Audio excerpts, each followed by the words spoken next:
All right, gang. Welcome back. This is the BS Machine, and we are at episode number 90 of the BS Machine. And I'm your host, Tommy Kendi, and I've got a super special guest that's joining us today. And it's such a cool story. You'll love this podcast or this episode.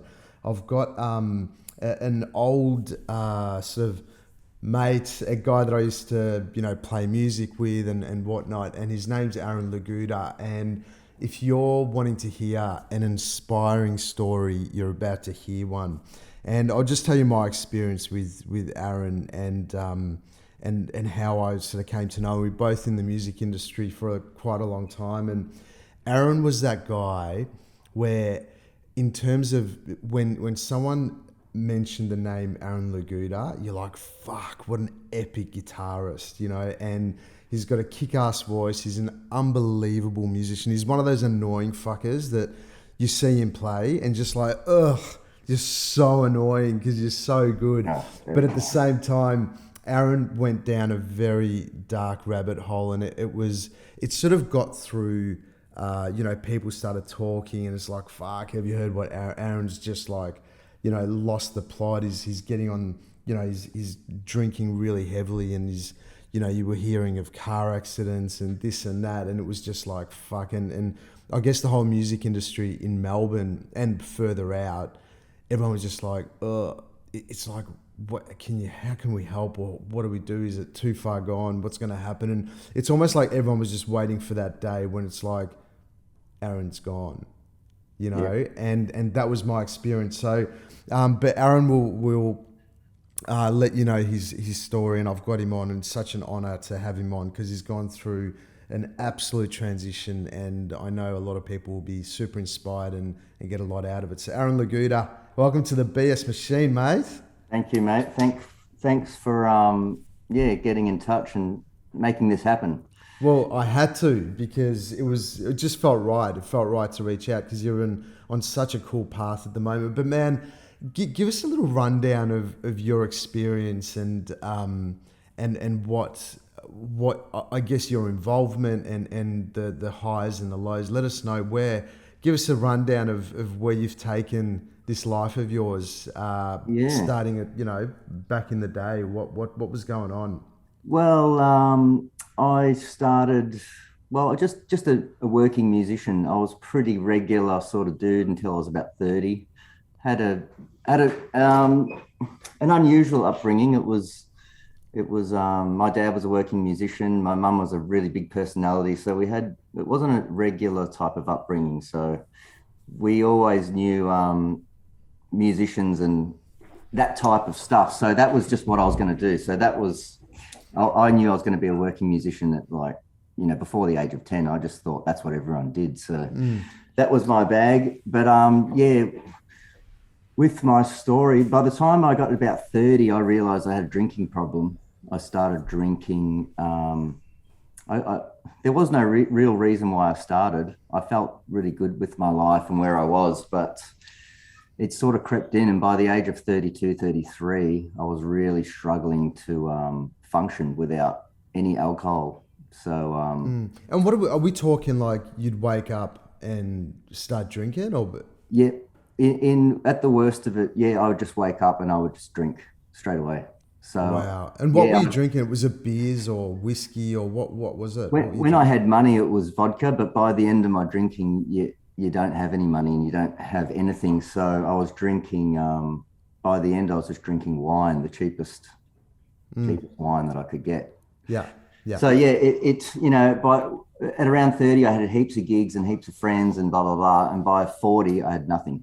I had not one person left, not one friend, not one piece of family. I was in a really bad place. I found myself completely alone. And people talk about rock bottom, and that was, you couldn't really get a more bottom than the rock bottom that I hit. It was the lowest of the low. So it was a 10-year spiral. Crazy, man. And through that, when it started, so that 10-year spiral, like, so let's say 30 to 40, did something trigger it? Was there something in you that went, I just like, this is the alcohol is my best mate. Like when I'm getting blind and doing whatever, it's like, what was it? A friend? What did something happen to I trigger think it? to begin with, I used to be a very shy, nervous, anxious person. And by mid-20s, I was drinking. And then I could handle being a social person. I could handle being on stage and all the stuff that you do as a musician. I found it easier being boozed up. But like any drug or anything, it doesn't end well if you keep doing that. And, your tolerance gets bigger. So you end up drinking more. Your health goes down. Your mental health goes down. So it was a gradual process. I started out, it started like a party, you know what I mean? And then at the end, there was no party left. All the people used to party with me, even I was too much for them. They were just like, bro, we can't even, we can't deal with you, because I was too much on a mission to hurt myself. Yeah, so full self-sabotage. Yeah, full self-sabotage. I ended up, because years of drinking, what it does, it strips you of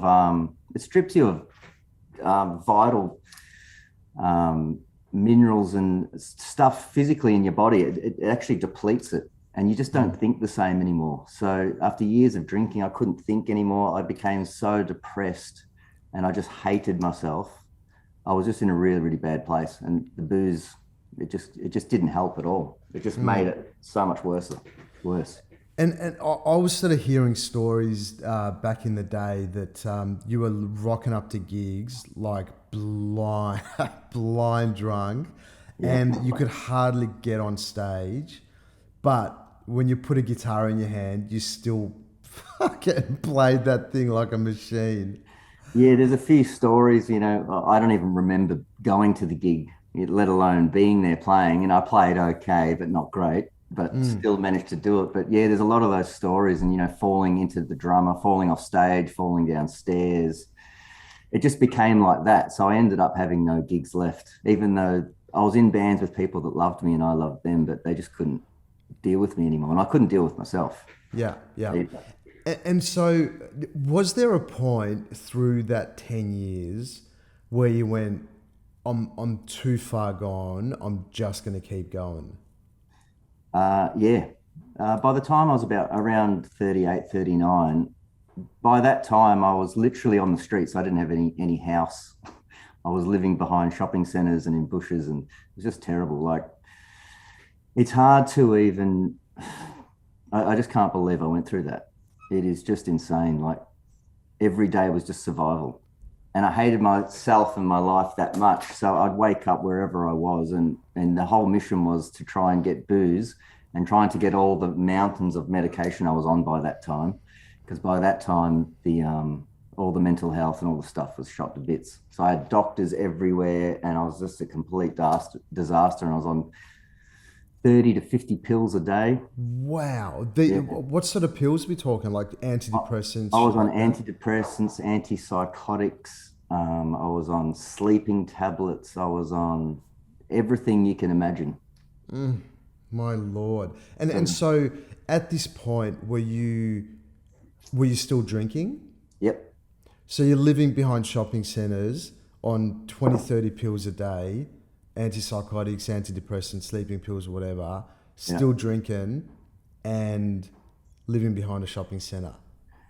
Yeah. I lived at those places in between the couple of places, the few places I'd have for a week or two, but I was incapable of anything. Yeah. And just out of interest, did you look out at the world and did you fucking hate the world? Or was it you just hated yourself? I hated what had become of my world, yeah, and how I ended up like this. I always thought I was smart enough to avoid all that. And that's the thing. But if you do the wrong thing, what happens with life, I've realized, is if you keep doing the wrong thing, you compound it over time, and then you get a result, if you know what I mean. So the years of the negative thoughts, the self-loathing and all that, every day, it builds up. So by the time I was 40, I hated myself. I hated my life. I just couldn't stand to even look at myself in the mirror. And I just tried to die every day, basically. For years. So on that, in terms of trying to die, there's and even talking about this, it feels it feels so dark, doesn't it? Oh. And it's like even just the energy of it, it just feels dark and gloomy and it just feels like yuck, you know. And it's interesting to even talk to you, for you to reflect back, because it feels like that's not really you anymore. But we'll get to that later on. But on that, in terms of trying to die, I mean, in Australia at the moment, I think it's between 6 to 10, well, male suicides every day, which is so fucking scary. Yeah. And so did you actually get to the point where you actually you tried to suicide? Yeah, unfortunately, that is part of the story. I tried it a few times. Can Luckily, I ask how? Is that allowed to be asked, or? well, I guess so, but I guess it's a real issue that people deal with every day. So yeah, I mean, there was a couple of times where I tied things to the tree, and there's a couple of times I did a couple of things in the car. Just for some reason, I was lucky. Yeah. I was lucky for some reason, someone was looking out for me somehow. So the few times that I did really attempt it, well, about 3 times, yeah, really lucky. Yeah, yeah. Doctors were like, mate, you're not going to, there must be a reason why you're here. I remember this doctor that knew me. He'd seen me in the Alfred Hospital about 20 times in the emergency. And he's like, what are you trying to do, man? There must be a reason you're here. Have you ever tried of that? Have you ever thought of that? Because you keep surviving this craziness. So maybe there is a reason. Yeah, yeah. And so, okay, so you've gone down this whole rabbit hole, and you've actually got to the point where I don't want to live anymore. Even after those points where you've survived those crazy moments, and you've pretty much lost all your mates. I mean, people were pretty much scared to hang out with you. Like, even the crazies were like, fuck, I'm not hanging out with Laguda. He's too much. And so at what point, because there would have been a number of points where you're like, oh, all right, I'm going to try and clean up. Yep. And then you go back to it, correct? Is that how it works? Yes. Well, for years, what I thought, I went to rehab. So for about 4 years, I was in rehabs, in and out, in and out, in and out. And in between the rehabs, I was in psychiatric wards, believe it or not, months at a time sometimes, because I just lost the plot completely. And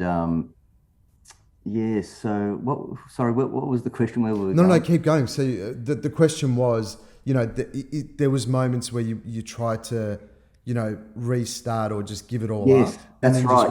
And then you went back to it. So years and years of rehabs, blah, blah, blah, blah. And I couldn't, as soon as I left the rehab, within a week, I was just the same, and I couldn't figure it out. And what I did end up realizing about rehabs and places like that is this, and it's an amazing bit of information. If you're trying to be a certain type of person, or if you have values and things in your life that are important and you want to be that sort of person, you can't spend time with people that aren't doing that, if that makes any sense at all. You know what I mean? Like, if you want to be a long distance runner, you got to hang out with long distance runners. 10 of your mates have to do that, and then you'll become one. You know what I mean? If you're a sick person trying to get better, and you're in a rehab, and there's 20 other guys that are just as sick and twisted and dark and screwed up and upset and depressed and in pieces the way that you are, you can't get better like that. You need to outnumber yourself with people that are really happening. It's the only way that it worked for me. And I just see a lot of people making the same mistakes, thinking that they can get better hanging around with sick people. And in my experience, you just couldn't do it. It's so true, isn't it?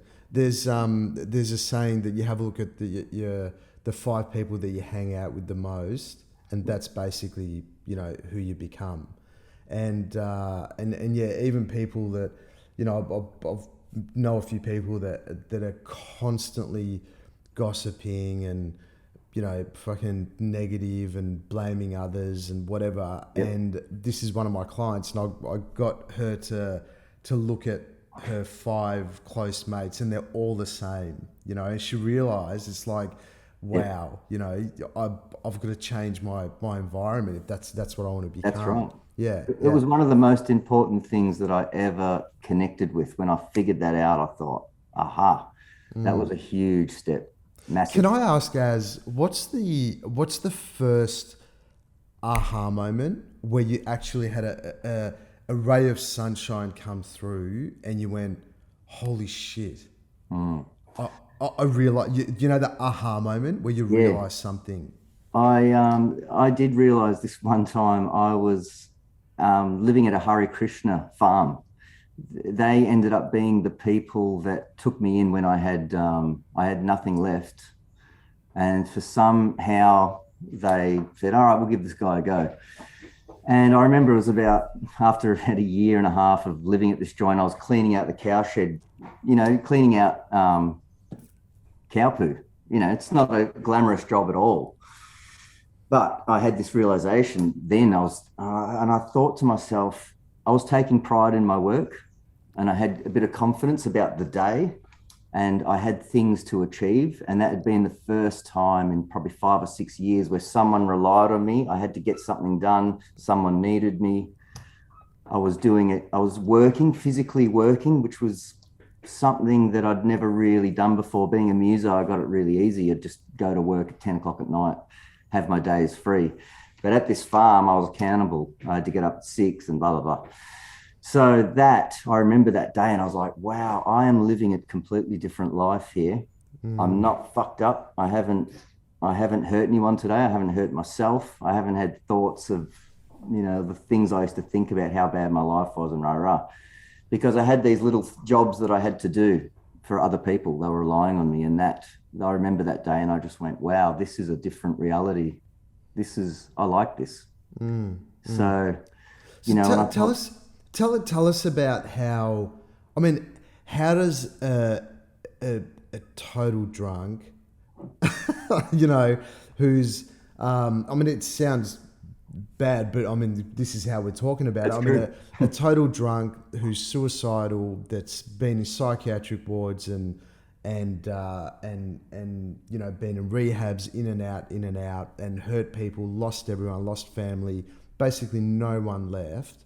Yeah. How the fuck do you end up in a Hare Krishna farm? Well, it's a long story, but I mean, I was one day walking down the street in the Gold Coast. I was living there, and I was having a really hard time in my life. And I was just walking down the street, and this guy spotted me from across the road, Hare Krishna guy. And I thought, oh, here we go. What does this guy want? And he goes, hey. And anyway, he had this gaze in his eyes, and he was talking to me, and I was looking at his eyes, and he had this peace, and he had this stuff going on, and he could see right through me. He could see the struggle. And I said, no, I'm good. I just bought some new shoes and blah, blah. And he's like, bro, I can see you from here. You are on fire, basically. So anyway, he had this amazing effect on me, looking in his eyes, looking at the peace that he had in his body. And I just thought, geez, wouldn't it be nice to be walking around like that without all the anxiety and all the stuff that we deal with? And anyway, he said a few things, and it just stuck with me 6 months, a year. And anyway, my dad was really worried at the time. He was trying to help me, but he just couldn't. No one could help me. Anyway, he found a Hare Krishna farm in Melbourne. He said, "You've been mentioning Hare Krishna. Maybe you should go there." So I went there, and first 6 months I stuffed up heaps. You know, I I got drunk a few times and almost burnt the joint down. Like I was terrible, really, really Wow. bad. Yeah, Yeah. I was still out of control.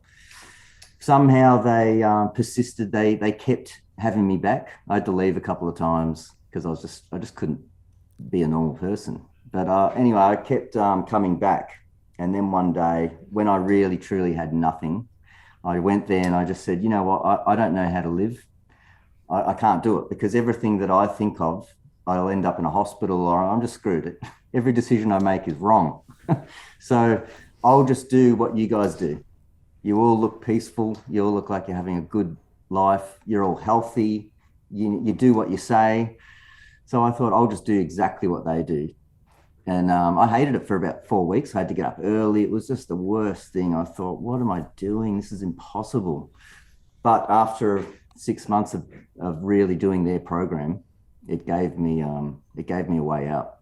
And just to have that 6 months off the medication and the booze and all the stuff, and being with people that are already well, it would just change everything for me. Yeah, yeah. And those guys would have loved the shit out of you every day. They saw something in you that you didn't yet know. Yeah, they persisted, like especially one of the guys, Money Griever, his name is. I do a lot of music videos with him. You've probably seen him on YouTube. He's an amazing guy. And I remember just saying, I'm fucked up, I got all these problems, blah, blah. And he goes, well, we all do. Like, get over it, mate. Like, we've all got problems, and it's how you deal with it, you know. So, you know, Hare Krishnas have all these things in place. They do chanting, they do all these healthy things. So their life is already better. So I thought, I'm going to do that. So, yeah. And would you call yourself would you call yourself a Hare Krishna now? I'm a person that's there is a name for people like me. I can't remember what it is. I'm sure if one of these guys watch it, they'll say, you're one of these.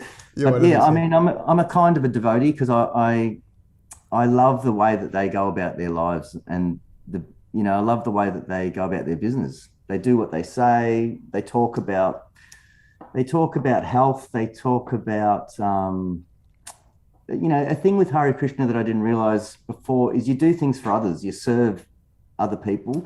When I first got there, and this is what happens when you end up in rehabs and all that sort of stuff, you're not a narcissist by trade, but you end up being a narcissist. Your whole life becomes about you just trying to survive the day. I need my pills, I need my alcohol, I need all these things. And when you do everything for someone else, you get rid of all that crap. And that's what really helped me. And that's what they do, serve others. So I started serving everyone else. I took myself out of the equation, because, it didn't get me very far doing everything for myself. So I had a bit of pride starting to do things for other people. And that was a huge thing for me, because when you're sick and twisted and on the streets, you don't do stuff for other people. You just try and survive. So these are things that they're huge moments for me. Massive, dude, massive. Yeah. And there would be people that are listening to this. There is so many, especially, I mean, not just men. I mean, I'm not just going to say this about men, because it's men and women. There's so many people out there that they've got this mask on, and they're trying to show the world that everything's okay.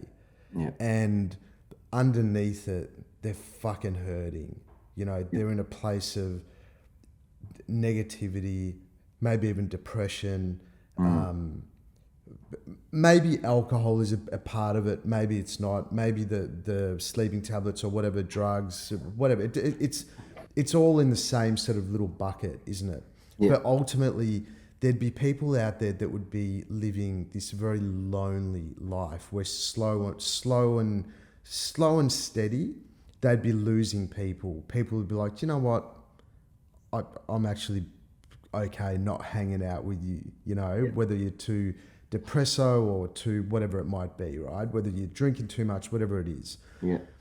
Because you've been there in the most intense and the darkest moments of what people like this are experiencing or have experienced, what would be the number one thing that you would put into them if you could inject them with something? What would it be? Well, try and put things into your life every day that is a good thing for your life and not a bad thing. And I've figured out it's a bit of a formula for life. And it's like, the constant thing in life is time, right? Time. So if you do bad habits, bad thinking, drinking, smoking, eating pizzas, blah, blah, blah, add time to that. So in 10 years, what's the result of the drinking, the smoking, the bad thoughts, the depression, the eating the pizza? In 10 years, you get a pretty shitty result of that, right? And every day you're doing these things that are going to compound that result. So I figured, well, if that's what happens with the bad stuff, it's got to happen with the good stuff. So you get the good stuff, walking, doing riding, eating healthy, drinking water, sleeping, compound that over 10 years. What's the result of that? You're feeling great. You know what I mean? So what I what I tell people is you got to start putting something good in your life, because when my life was horrible, I didn't do one thing per day to help my situation. You know what I mean? Mm-hmm. And it didn't change until I started putting the good things in. You know what I mean? And especially guys, musician guys, we don't look after our health at all. And your mental health is really connected to your physical health, which I never really thought about that before, but it really is. When I started getting healthy away from all the shit and started sleeping, my brain was better. My whole life started getting better. So you got to put the things in that will get you, that, you know, times by time will help you feel better. So now my days are full of, you know, exercise, into Hare Krishna stuff, into things that are positive, you know what I mean? So compounded by time, I'll be in a good place in 10 years. But, you know, if you're doing all the stuff that are shit house, compounded by time in 10 years, you're stuffed. So you got to start adding things in that are going to be good for you.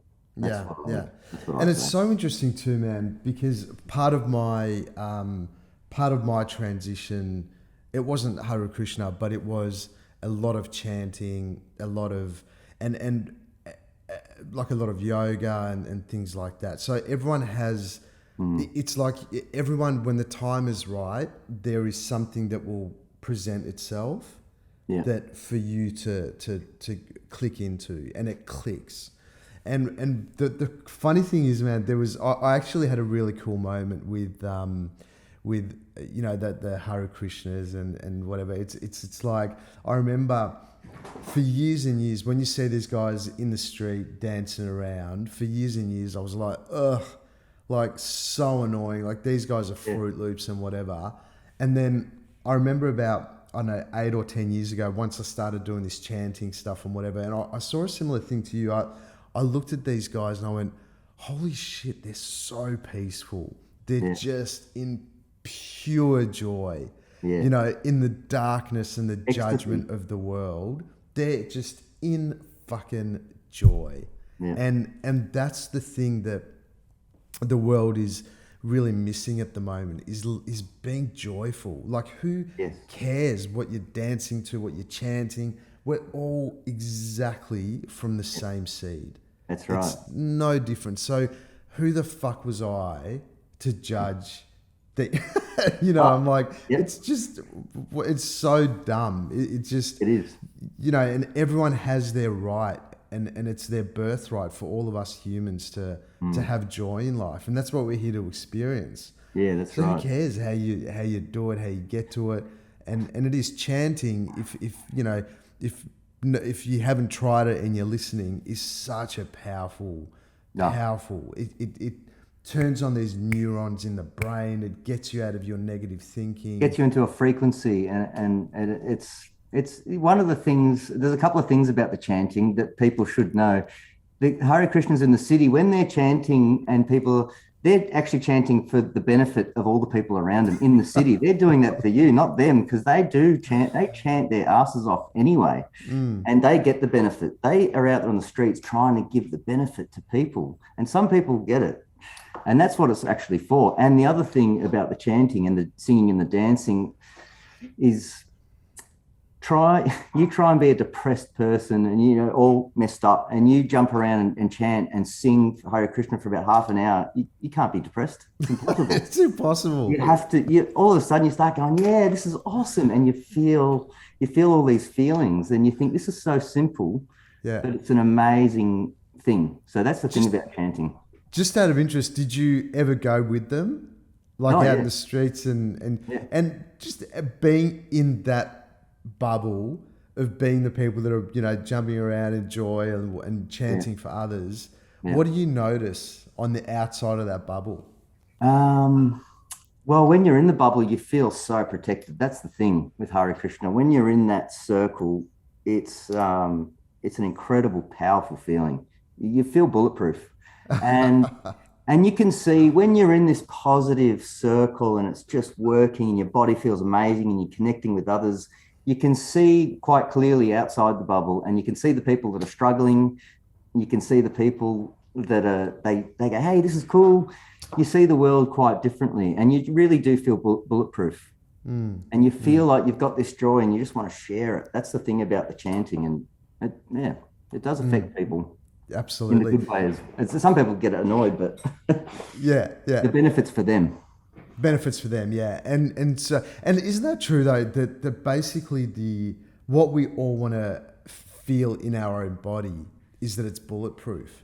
That's what we want to feel within that little bubble. We want to feel so much joy, and we want to be able to look out to the world and go, this is all for you guys. Yeah. You know, and I'm super joyful about that. And that's pretty special, I reckon, if you get to experience or learn that at any point in your life. It is. And I remember one day, one of the Hare places had this festival day, and I literally felt like I'd taken 3 ecstasy pills. I was on this level, just going, what? I could really feel stuff. And they were like, yeah, it's ecstasy, man. This is what we do. We don't need booze, drugs, nothing, and we feel amazing. And I just thought, wow, this is incredible. It's like being on a drug, but there's no drugs involved. Crazy, man, crazy. Great stuff. And so now, what are you doing now? So you've basically come through this whole journey, the darks. Now you've met the highs, and I guess after the big high, you have all these epic aha moments. You start to realize who you are, and so on that, even that question. I mean, who are you? Do you know? I mean, who's Aaron Laguda? Yeah, well, I'm a person that's been through stuff, but it's not going to define me, because everyone goes through stuff and everyone's story is unique. That's the thing. If you look into anyone's life, there's lots of stuff going on. I just think that maybe I'm a person that found some answers, because for so many years there was no answers for me. I just thought I'm just a bad person to the core. Like, it's just not going to work for me. Things aren't. I read Tony Robbins and I see things that works for them, but it never worked for me.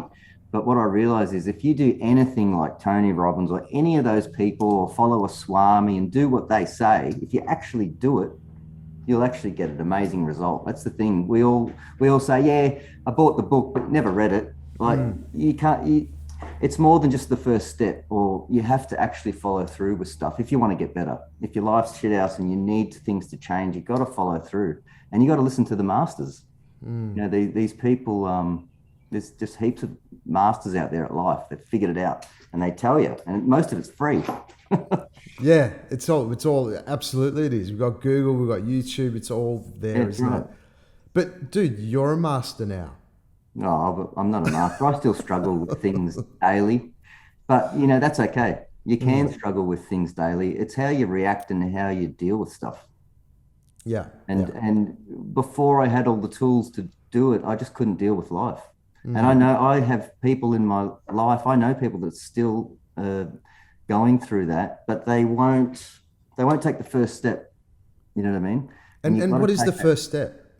The first step, when I tried to hide everything from the world, like the world didn't know, I was screwed, you know what I mean? Like, crazy, everyone knew. But when I started saying, you know what, I'm screwed. And when I started just saying things and getting it out of my head and into the universe, I started to go, okay, well, that's where I am, and how am I going to fix this? But when you keep it all in, you don't tell anyone, it's almost impossible to get out of it. So it's just like, first step is I need help, guys. Like, I need help, and admit it to someone. People aren't going to. People are going to be nicer than you think. The good people. So you've really got to say, oh, okay, I'm struggling. Put your hand up. You just have to. Yeah, yeah. And so, what are you doing? What are you doing these days? These days, well, after all that 10 years of absolute misery, and 4 years of it was just so bad, my brain actually has forgotten a lot of stuff. Maybe it's a trauma thing, I don't know. But these days, I mean, I'm a working musician again. And what are you playing? Are you playing gigs? What are you doing? Yeah, I'm doing gigs. I'm doing recording sessions, all sorts of gigs with different bands, different stuff. I'm in a place where I never thought I'd be again. And I'm doing music, but doing it better than I ever used to, because now I don't have all these problems with anxiety, depression, booze, blah, blah, the whole thing that I had 50,000 problems. I don't have any of that anymore because I've done a lot of work on it. And I just feel like, in those times I was suicidal. My God, if I'd only known that life can be so amazing if you just hang in there and just talk to the right people, hang around with the right people, make the right choices, you know what I mean? Your life can just change on a dime. But you got to put in. It's like You got to put in. You've got to put in work to get results. You just really have to. And I listened to this. I listened to this podcast the other day about a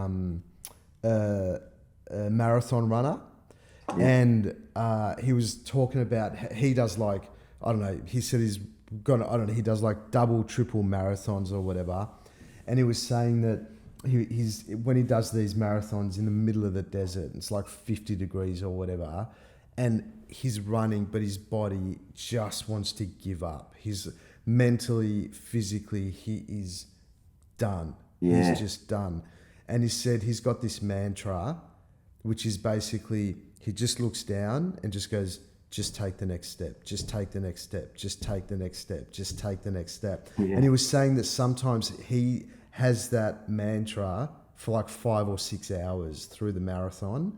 Yeah. And at some point, it will open up and your body will just go, thank you, and we're going. Yeah. You know, and that's what he said, that the runner's high is, or this ecstatic moment when the body goes, you know what, you push through, I'm going to give you what you want, let's go. Yeah. Yeah. Just take the next step. Just take the next step. A good point that I thought about when you're saying that is it takes practice to become, what's that word when you just do it ruthlessly? Anyway, even if it's raining, I'm going for a run. What's that word? I talk about it. I've just gone blank. But that commitment, you know what I mean? It's commitment. And all that stuff. It takes practice. Like you got to start small. Like I was so screwed up, man. Like I could not go for a run or a ride. There's no way I could deal with that. So I had to do little things, you know what I mean? And it was just, even if it was just like, well, in the early days, just having a shower, like that's how bad I was. But yeah, and you get good at the, you get better at, I wish I could find that word. It's commitment to yourself, commitment to your growth. Yeah, discipline, sorry. Discipline, there it is, yeah. Discipline takes a bit of practice. Like I know a lot of people, they go, I could never do that. And you go, no, you could. You start small, you know what I mean? And then you get better at it. So you can't take on too much at once, especially if you're trying to recover from stuff. You just do little bits. Yeah, so that's something to think about. Man, so true. I reckon, are you going to write a book or anything, or what do you reckon? No, I don't know if I write a book. I don't know if my story is that amazing, but I think the things that I've learned are good. I'd like to share with people that are struggling the way I was, a few of the answers. Because, you know, when you're in that state like I was, you feel like there are no answers. It's a dark place to be. And you just feel like, you know what, maybe the world, this is not my time, and you're better off to not be here. And you know, people will be sad and all that sort of stuff. You go, they'll get over it. They're better off without me. And that's a bad place to be. Yeah. Place to be. And man, you know, this is something I've actually always wondered about people that have recovered from, or I don't know if you recover from alcoholism or whatever, but I've always wondered, because I guess I'm one of those lucky ones that I don't drink per se, but I can, you know, maybe once a month or whatever, I can have a couple of beers or whatever, and it's just like, cool, whatever, just had a couple of beers. Or maybe once a year I can go out with the boys, have a massive night, and then it just doesn't affect me. It's done. You know. So at this point, are you like, is it a thing where it's a stern, I just don't drink anymore, or is it your relationship with alcohol becomes non-existent? Well, I don't even have a relationship with alcohol to me now. It doesn't mean anything to me. I'd never think about it, you know, and I can have a sip and go whatever. But in the old days, I couldn't. One sip and I was finished, because my brain relied on alcohol for everything. And now I don't rely on it at all. It just doesn't mean, and it has no meaning to me anymore. Yeah. But I'm still frightful. I still remember. Of course. What it can do. How old are you now? I'm 40. I just had a birthday. Sub 40 something. 43, 4? Yeah, cool. 44? Am I 44. 44? Yeah. 78 I was born. So Yeah, that's 44. yeah, I just don't have that. Yeah, it just means nothing to me, Yeah. which Yeah. is just compared to where I was, Dude, amazing. what a journey, man. What a journey. And so now so yeah, you're playing gigs, you're recording, you looks like you're loving life, like you're obviously not living behind a shopping center. Now I live in a beautiful place. I've got a beautiful partner. I'm in an amazing relationship. All the relationships I have with people are really great. There's yeah, everything is just working out. Another thing that I wanted to say is visualization. I don't know if you've heard of the thing like The Secret and all those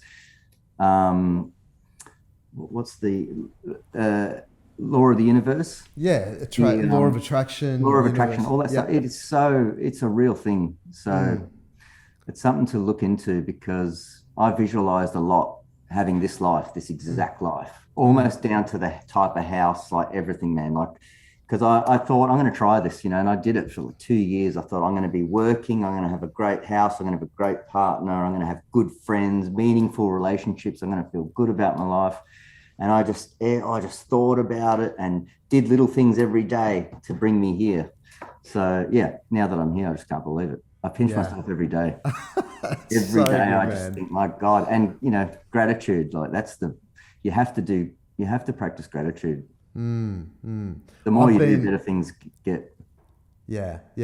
I've been, doing this type of work for 10 or whatever years now. And one of my daily practices is exactly that. It's just closing my eyes 5 minutes, and I, I bring myself to this place of gratitude and abundance, sometimes so much so that I get full goosebumps on me, and I just even though had I'm not, goosebumps when you said that. You're like, and like, it's yeah, not like it's not you don't have to experience it yet. It's like once your body feels that emotion, you're like, fuck, it's happening. Like, I don't care if I yeah, can't see it, yeah. but it's fucking here, it's happening. That's And right. that, yeah. And it's something you have to practice as well. You get better at gratitude. At first, I was like, what am I saying thankful for? Blah, blah. But you get better at it, and you learn what to be grateful for. And so yeah, it's a massive thing being grateful. It's almost impossible to have a crappy life and be upset and depressed when you're really grateful. When you It's start your day with gratitude, everything else you go, yeah, it's all right. I can deal with that. Yeah, yeah, dude, what a story, man. And you are. I mean, I said this to you. Like, I remember we had a little,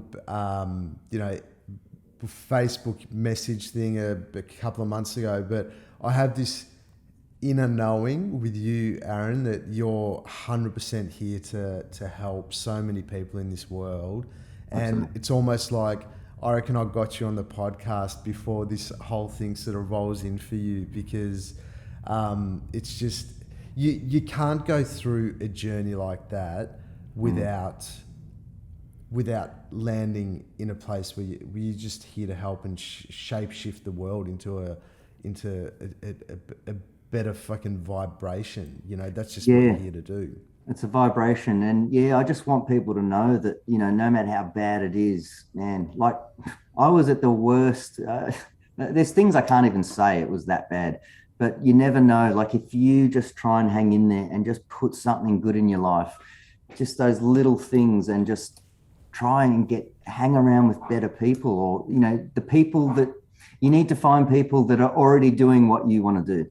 If that makes sense. Yeah, yeah. So, And I don't know, is it a thing where you'd want people to reach out to you for help at this stage, or is it? I mean, and it's a hard question, because I mean, at the end of the day, you want to be, you know, it, you don't just want people reaching out, because you'll be spending all day on fucking Instagram going, oh no, you'll be right, mate. You got to do. It's not about that. I mean, your time is valuable, yeah, So I it mean, is a hard, if it's people a resonate hard, with your story, where do they go? Like, what's something that can? I mean, do they go to the Hare Krishnas? Where do they go? What do they do? well, the thing is, there's been quite a few people in the last couple of years that have contacted me, And the one or two people that did exactly what I said are doing really well, because I just said, just do what I did, and this is what I did. But the few people that have asked me for heaps of help and rah, rah, rah, they think just by calling me, like I used to be the same, I've talked to them now, I'm better. Yeah. You've actually got to go and do this stuff. So, you know, that's the thing about helping people. It is hard sometimes because I've helped people and I've put time in and then they won't do the stuff. Exactly. And they go, well, it didn't work. And I go, yeah, but you didn't do it. You actually got to do what I say. And don't take it, you know, these are things, what I say is just what all the masters have said. You know, I just make it easy. Yeah. But yeah. Well, me too. I'm like, we're all just following the footsteps of other people that have worked the shit out. Yeah.